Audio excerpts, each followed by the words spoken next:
औज़ुबिल्लाहिमिनश्शैतानिर्रजीम बिस्मिल्लाहिर्रहमानिर्रहीम अस्सलामु अलैकुम।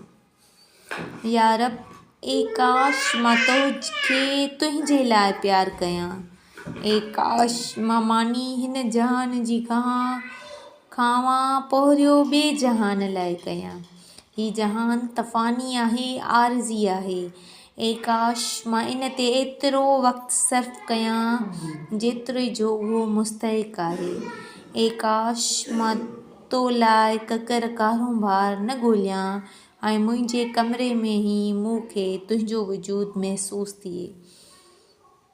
ए काश मां ज़ुल्नून मिस्रीअ वांगुरु सोचां त तूं सारे आलम जी रोशनी आहीं ऐं तुंहिंजो परतव इंसानी रूह खे मुनव्वर करे थो।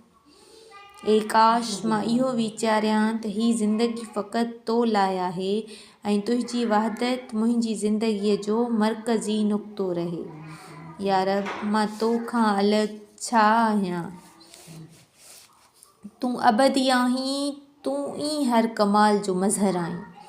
तूं ई हर गहरीअ ॻाल्हि खां वधीक गहरो आहीं ऐं तो जहिड़ो दोस्त कोई न आहे। या रब, तुंहिंजे नूर जो ज़हूर फ़लसफ़े जी हर पेचीदगीअ जो हल आहे। मुंहिंजे रूह जी हर पेचीदगीअ मां ॿाहिरि आण ऐं पाण में सादो यकीन अता कर।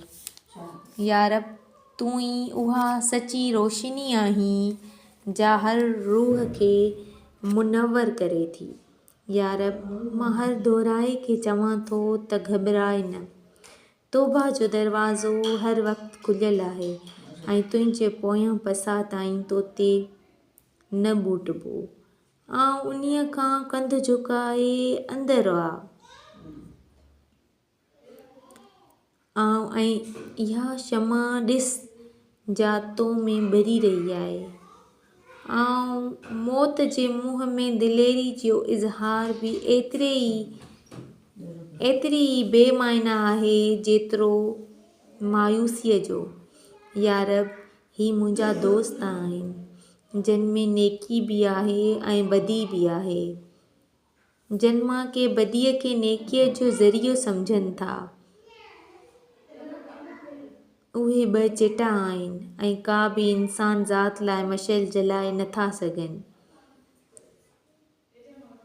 काश हू तुंहिंजी मौजूदगीअ वक़्तु फ़क़ति तेरगीअ जा पाछा हुया ऐं जेकॾहिं का बि रोशनी हिननि वटि आहे त इहा तूं ई खेनि ॾिनी आहे।